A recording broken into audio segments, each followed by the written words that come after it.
When the three leaders of the East African community, Raila Amolo Odinga, Yoweri Kaguta Museveni, and President William Samoei Ruto, decided to share what I may call intentional leaked photos of their time in Uganda, where William Ruto accompanied Raila as they were hosted by the Ugandan President Yoweri Museveni.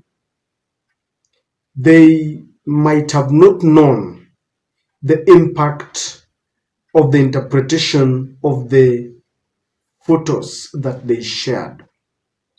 Because immediately those pictures were shared, there were divided opinions.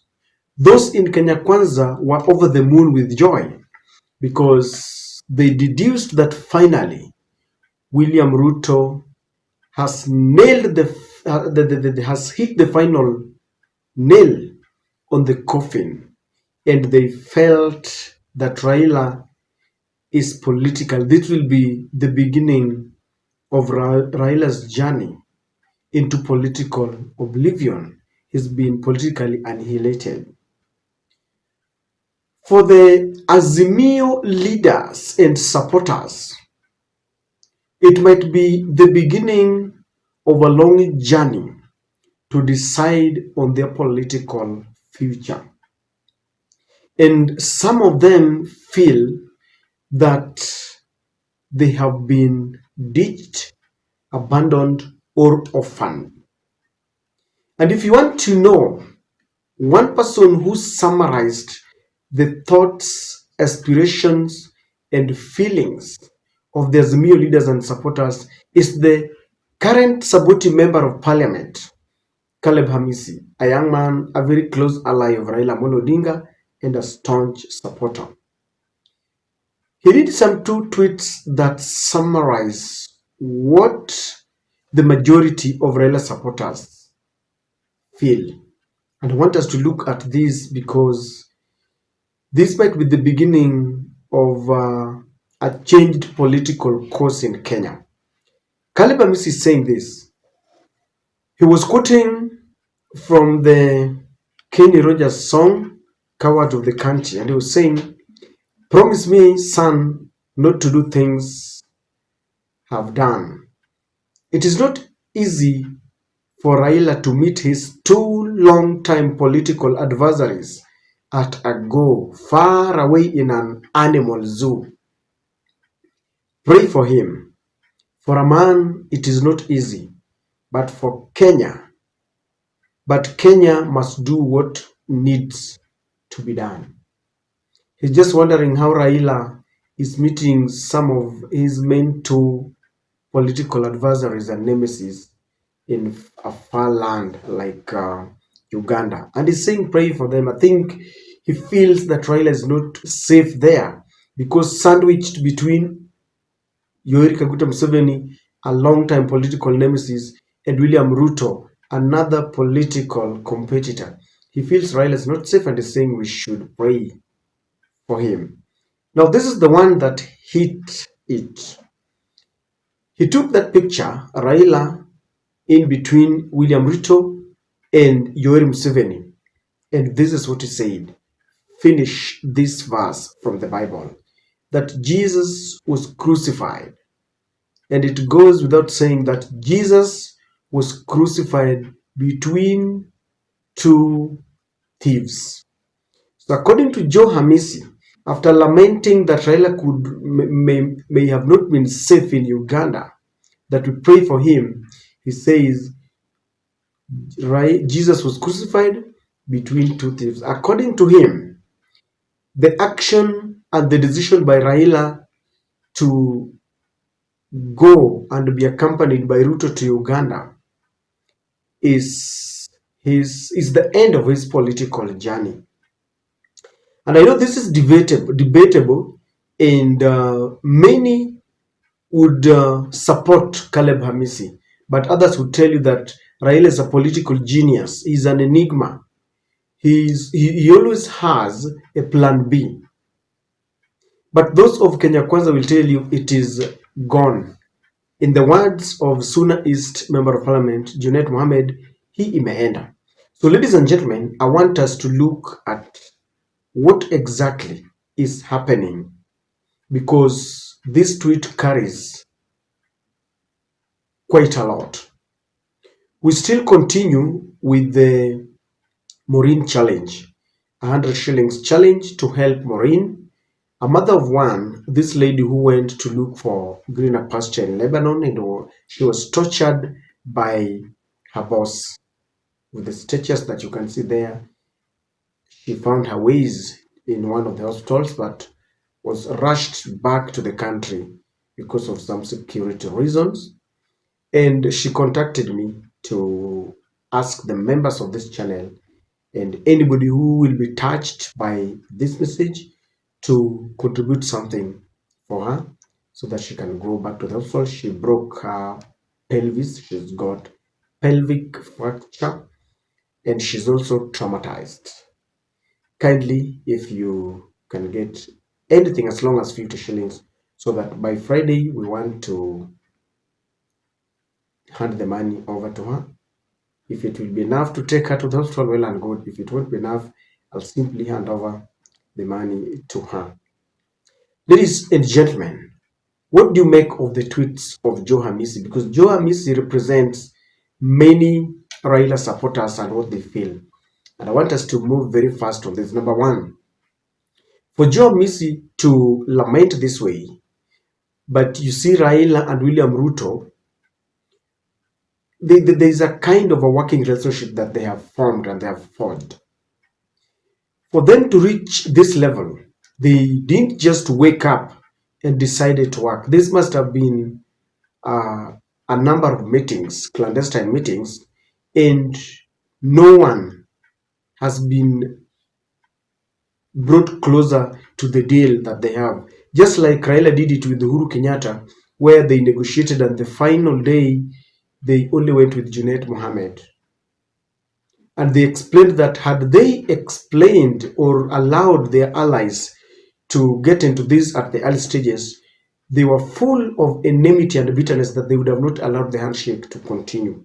So it seems that on this again, many of the Raila supporters, Raila allies, and all the leaders are not aware of what is happening, and this informs the decision or the lamentation from Hamisi, and I know many will be lamenting about this. No one knows about it. If they knew what is happening, the nitty-gritties and what it entails, maybe they would have been satisfied that, okay, if that is the deal, then let us wait and see what happens. Number two, the ODM leaders and supporters are very suspicious of any deal between Raila Odinga and any Kenyan leader. It started in 2002 when Raila campaigned for the late President Mwai Kibaki, who was on a wheelchair after getting an accident and he was broken. He got some fractures, and Raila worked hard so that he could be flown to the UK because he didn't trust the Kanu regime. After that, those vigorous campaigns, and Raila invested his resources and energy. When Kibaki got to power, he said that the MOU that they had signed was just a simple piece of paper, and they had fallen out on that account. Then with Uhuru Kenyatta, when Raila had been complaining that it is the deep state that had been robbing him of his victory, the ODM supporters, or rather the Azimio supporters, knew that with their handshake with Uhuru Kenyatta, it was home, because they had what we call the deep state. It didn't work, and people are still wondering how William Ruto maneuvered in between and became the president. But the answer is very simple. Meg Whitman in Bomas, Joe Biden and his phone calls, and the Secretary General of United Nations, who called Raila just moments before the Supreme Court made their verdicts and told Raila that you're a statesman and we are discussing about peace. We don't want you to take people to the street. That is the answer. And so if they are having another handshake or a deal between him and William Ruto, They would want to know what is the deal. He has suffered before, and when he suffers, all his followers are victims. Some people have not yet healed from the previous elections. So people are very suspicious, and this is why it behoves them to ask what is happening. No wonder Caleb Hamisi is lamenting that Raila has been crucified between two thieves because he does not trust what is happening.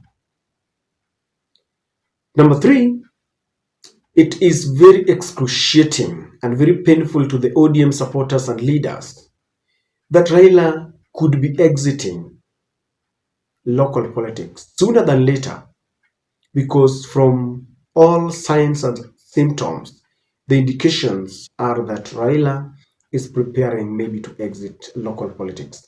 For him to accept the invitation to vie for the AU Commission chairmanship, then it means he's preparing people for an exit plan.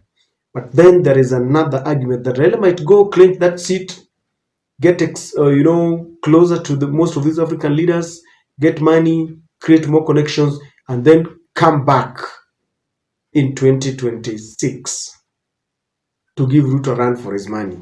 But then the fear of the unknown. What would happen if Raila exits politics? People will remain orphans, and will Ruto start buying all the leaders like he has done with all the OUDA recruitment drives going on? So they are really, really pained. It's painful to them. If you ask most of them, they don't just understand. It is like Alex Ferguson in Manchester United, when he had been there and they had worked together with all the players that he signed. Then they got the news that he was now resigning, and that affected some of his very good players, and they had to be sold to the other clubs because they only came to Manchester United because of Alex Ferguson. So Raila Amolo Odinga is like a coach who is retiring, and the players cannot just accept this.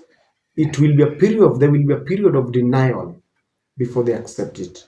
The last one, ladies and gentlemen, is the fact that they feel that Raila has been forced to endorse William Ruto, a man who robbed him of his victory. That is what they believe. A man who has made life very difficult with all the policies, high taxes and levies, intimidating the courts and telling the courts, we will not accept your verdict. When the court says that they will not, when the court declare the housing levy as unconstitutional, William Ruto goes away with it. And people feel that if Raila would endorse William Ruto, that will be betrayal. This is a man he has always condemned. They went to the streets and he killed people on the street, police brutality.